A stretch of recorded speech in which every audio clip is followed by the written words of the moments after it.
Hey, what you reading for? Oh, the innocence of a child. That is not what this video is about. Instead, I present to you my list of the top 10 most disturbing kids. In fiction, of course.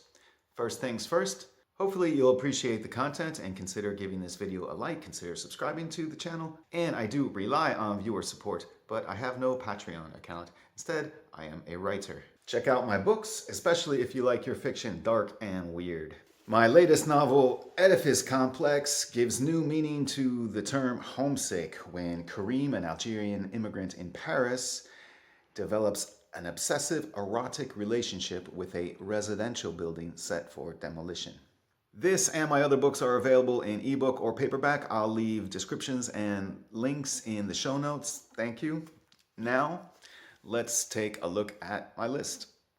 Starting us off at number 10 is Damien from The Omen by David Seltzer from 1976. Now, I'm putting Damien on this list because I want to talk about him. The scene where his mother falls and has a miscarriage, it would appear that Damien pushed her. It would appear that way. However, we have to remember that kids are not as coordinated as we might be. So when a kid is playing, accidents are bound to happen. Now, I'm not saying that this was an accident, just saying that we can't definitively say that it wasn't. And aside from that scene, that maybe accident, in this book, Damien hurts no one. I understand there are movie sequels where Damien kills people, but in this, the first installment, The Omen, Damien does nothing wrong. Maybe it's his parents who are evil. I mean, shortly after bringing him home from hospital, his mother pretty much loses interest in him and gives up responsibility of raising him to a nanny, a stranger, and avoids really all contact with him. His father tries to shoot him. He's a dog lover who does not want to step inside a church. Does that make him evil? At the zoo, he approaches giraffes, and all the giraffes run away from him. That's gotta be tough. Now, if I went to a zoo and all the giraffes ran away from me, I'd probably want to hurt somebody. But Damien, he doesn't hurt anybody. So, Damien makes my list, but with an asterisk. Maybe he is the result of an unholy coupling between Satan and a jackal.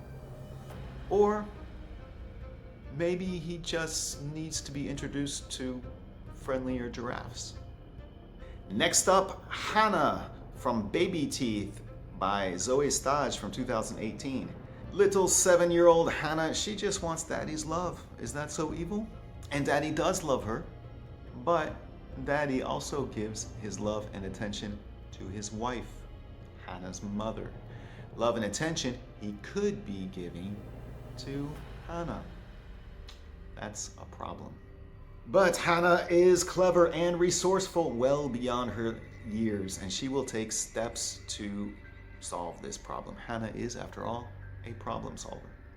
Baby Teeth is often marketed as a horror book, and I do believe that the first half of the book presents itself as a horror book, but it pretty much abandons that at the halfway point. Ultimately, Baby Teeth is a book about parenting, what it could be like to try and raise a sociopath and the effects that could have on a marriage. Baby Teeth is a good book, I think, but it is not a horror book, for what that's worth. Next up, Shelley from The Troop by Nick Cutter from 2015. Shelley is evil. But what's he supposed to do? His parents named him Shelley. So who's the real sick one in the family? In The Troop, we have a Boy Scout troop on an island when they are visited by an infected man. Chaos and gore ensues, and Shelley, he's into it. Talk about adding kerosene to the fire. Shelley's got your kerosene. Figuratively, and in the case of what he does to one of the other boys, quite literally too. Next up, Niles Perry from The Other by Thomas Tryon from 1971. Or is it Holland Perry? Don't know. They're identical twins. One is nice, the other is evil. So whichever one is the other, that's the one who makes the evil list. An evil identical twin with psychic abilities. You can carpet your walls earthen brown and carpet your floors mustard yellow, and you still won't get more 70s than an evil identical twin with psychic abilities. Further adding to the evilness is that I can't tell which one is the evil one and which one is the good one. This was a very confusing book for me to read, but we have to include an evil twin on this list, so we might as well go with one of the classics of the trope, the evil Perry twin from The Other. Next up, Lois from Brainchild by Andrew Niederman from 1981. No one is surprised that an Andrew Niederman kid makes this list. At 16, Lois is probably the oldest kid on this list, but she's certainly the most mature, intellectually mature. She has a highly developed intellect, highly developed intellectual curiosity. However, Lois may be underdeveloped in other ways, emotions, empathy, compassion. Lois is a scientist, and a scientist must conduct experiments. But when her mother throws out all of her equipment and gets rid of all of her lab animals, how is she supposed to conduct her experiments on behavioral psychology? Well, as one famous ruby-slippered Midwesterner once said, there is no place like home. No better place to conduct experiments on behavioral psychology, that is. Next up, Bonnie from The Godsend by Bernard Taylor from 1976. Bonnie is probably the youngest of the evils on this list.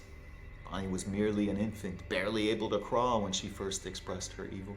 The Godsend gives us the parable of the cuckoo bird who introduces her egg into the nest of another bird, and the egg hatches first and expels all the other eggs from the nest so that this cuckoo hatchling will not have to share in any of the attention or nourishment from the mother. This is what is known as obligate brood parasiticism. Bonnie's not evil. She's just an obligate brood parasite. It's not her fault, it's just her nature. And her surrogate mother, she understands this. That is why she will not let anything bad happen to Bonnie, no matter how many kids Bonnie kills. As the expression goes, you can't make an obligate brood parasitic nest without breaking a few eggs. Next up, Carl from Hellhound by Ken Greenhall from 1977. Hellhound is really about a serial killer dog named Baxter. One of Baxter's neighbors, 13-year-old Carl, he's on to him. He knows that these accidents that have been occurring in Baxter's homes, plural, he knows that Baxter is responsible. So when Baxter's new owners end up like Baxter's previous owners, dead from a most unfortunate accident, Carl begs his father to adopt the dog. Baxter's not a good dog, but he is a smart dog. He realizes that it is not compassion that compels Carl to adopt him. It's that Carl has cruelties he wants to experiment with, and he wants an evil dog to do his evil bidding. But Baxter is a serial killer, and whether human or canine, serial killers want to work alone. This creates the tension that drives the narrative in this book.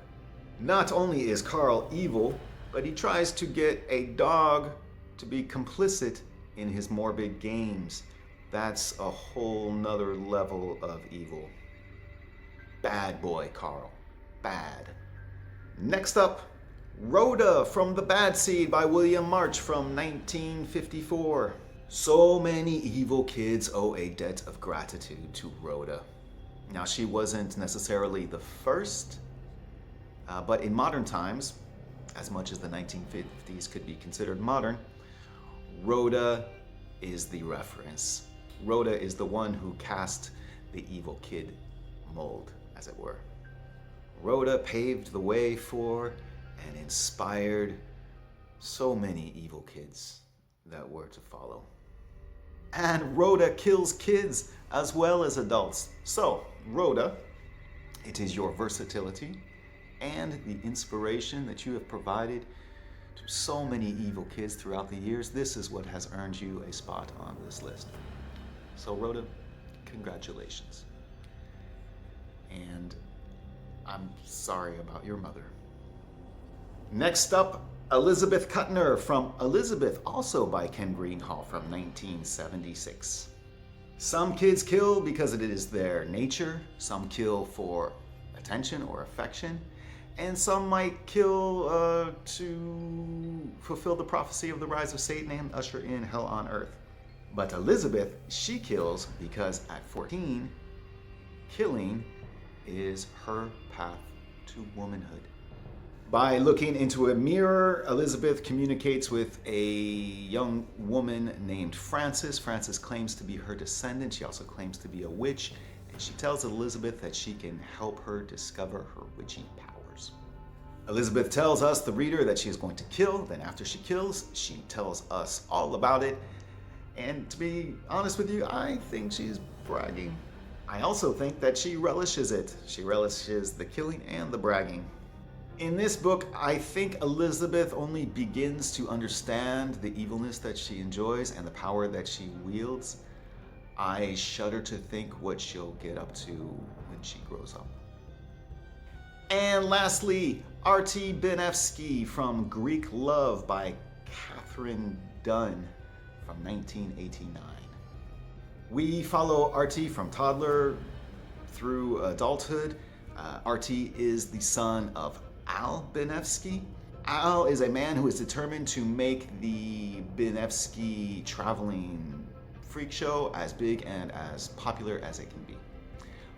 Al is also determined to keep it a family business. And for the business to grow, that means that the family has to grow too. So Al feeds his wife with drugs and poisons so that she will give birth to abnormal or deformed babies, ergo sideshow attractions. And Artie may be their crowning achievement. Artie becomes very popular, so popular that he starts a cult that requires initiates to make a sacrifice in the form of appendages. It is an amputation cult. So Artie travels the country in his family's freak show, leaving sawed off digits and toes and arms and legs in his wake. But it's much worse for those who are traveling with him. The sacrifices he demands of his family are even more disturbing.